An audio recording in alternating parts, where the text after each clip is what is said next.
Jokowi mewujudkan itu. Infrastruktur yang hebat, IKN yang tidak hanya memindahkan tempat dan ibu kota, tapi membuka mindset, merubah mindset untuk menjadi negara maju. Menangkan PDI Perjuangan dan calon presiden PDI Perjuangan Ganjar Pranowo. Di sisi lain, Ketua Umum PD Perjuangan Megawati Soekarno Putri meminta kader yang tak patuh instruksi memenangkan Ganjar Pranowo agar mundur. Siapa nanti yang tidak turun? Siapa nanti yang tidak turun? Ibu tahu loh, ibu tahu, sangat tahu. Jadi orang yang seperti itu hanya ada dua, mundur sukarela atau nanti ada aturannya. Hai, balik lagi di Living on Point. Beberapa waktu lalu, politisi PDIP yang juga wakil koordinator relawan pemenangan Ganjar, Adian Apitupulu ini nanya belak-belakan sama Presiden Joko Widodo.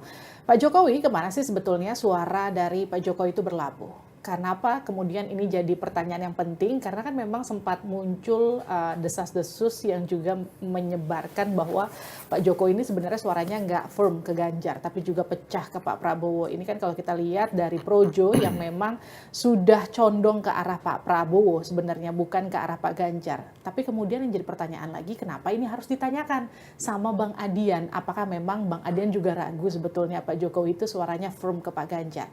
Sudah bersama saya di sini di Living on Point, Bang Adian Apitupulu. Hai Bang. Halo. Thank you udah datang Bang. Iya. Yang jadi pertanyaan pertama saya gini, kenapa harus ditanyakan Bang? Tadinya nggak niat nanya. Nah. Yang saya mau tanya itu, saya mau ketemu presiden tuh mau nanya dua hal. Pertama soal amnesti, teman kita kan ada yang ketangkap tuh ditahan. Kena pasal 27 ayat 3 Undang ITE yang sebenarnya Jokowi juga sudah berapa kali minta pasal dan ayat itu direvisi. Karena sudah banyak sekali makan korban. Terus yang kedua, gue mau bicara soal mahasiswa Papua, ada 3.000 lebih kira-kira ya. Mahasiswa Papua penerima beasiswa Otsus yang berada di berbagai negara di seluruh dunia ini, yang sekarang hidupnya dalam keadaan sulit. Karena beasiswa Otsusnya tidak dicairkan sudah 6 bulan. Beasiswa itu meliputi uang makan, uang tinggal, dan uang kuliah. Nah tadinya gue cuma pengen bicara 3 hal itu, tapi kan momen gue dengan presiden kan cukup lama ya.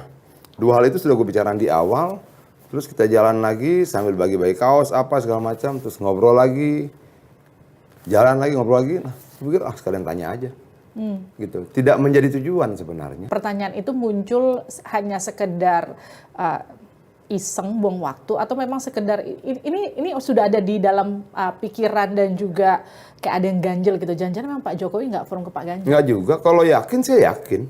Jokowi ke Pak Ganjar saya percaya. Sekian banyak peristiwa itu kan, peristiwanya kan sudah terjadi berkali-kali yang menunjukkan dia sangat berpihak pada Pak Ganjar ya. Proses yang kita lewati sebagai sama kader partai juga sudah cukup panjang kan. Dia tidak mungkin menukar perjalanan panjang dengan PDI Perjuangan hanya untuk 1 hari pencoblosan tanggal 14 Februari. Nggak mungkin.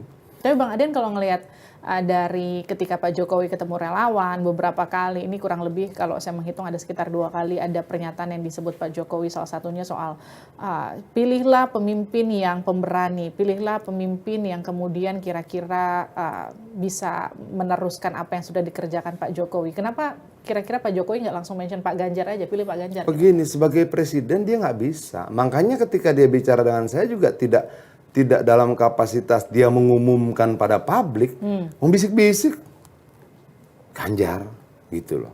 Saya punya perjalanan panjang dengan Pak Presiden kita ini sejak dari Gubernur DKI.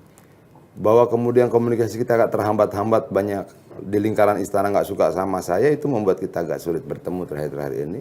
Tapi saya percaya bahwa Presiden tidak punya pretensi negatif apapun tentang saya. Saya nggak pernah minta proyek, nggak pernah minta duit. Nggak pernah saya datang cuma bawa masalah demi masalah yang menurut saya sudah menjadi tugas dia untuk menyelesaikan masalah itu. Kan kita memilih dia untuk menyelesaikan masalah.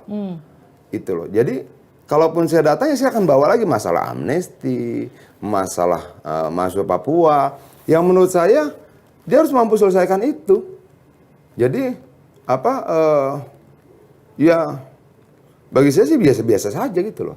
Saya bisa tanya apa saya sama dia dari dulu juga begitu.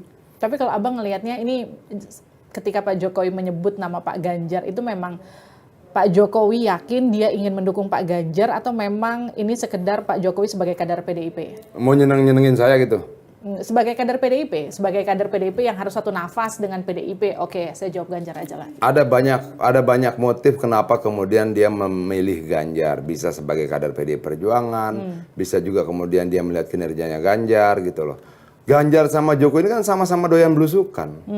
Itu yang tidak dimiliki oleh capres-capres yang lain. Artinya bahwa dari gaya politik ya, gaya turun ke bawah, ya Jokowi itu Ganjar. Ganjar itu Jokowi, sama persis. Cara bicaranya sama persis. Gaya bercandanya mirip. Kayak duplikasi aja gitu loh. Tapi kalau hubungan Pak Jokowi sama Pak Ganjar itu renggang gara-gara kemarin U20, Piala Dunia, itu benar nggak sih? Gini loh Mbak, naik turunnya sebuah hubungan tuh bisa terjadi bukan cuma antara Jokowi dengan Ganjar. Tapi ini kita tidak bicara tentang persoalan rasa orang per orang. Kita berbicara tentang nilai kebangsaan, nilai negara ini, nilai jumlah penduduk kita. Yang kemudian seluruh rasa itu harus berani kita tundukkan untuk kepentingan lebih besar. Kita sama-sama tahu lah, Projo sekarang arahnya udah lebih ke Pak Prabowo begitu. Belum yakin juga saya. Belum yakin. Gini loh, kalau mereka bilang tunggu arahan Jokowi, satu-satunya capres yang didatangi Jokowi saat deklarasi ya Ganjar. Berkali-kali dia bilang kita butuh presiden yang pemberani, punya nyali. Kemarin dia pidato saat rakernas ya sama untuk Ganjar. Semua untuk Ganjar. Kalau sekian banyak fakta ini kemudian hilang hanya gara-gara ada beberapa spanduk calon yang lain di dalam spanduk itu dengan Jokowi beredar di mana-mana, lalu kemudian seluruh peristiwa sebelumnya antara Jokowi dan Ganjar hilang serta-merta, kan lucu. Enggak lah. Enggak ya?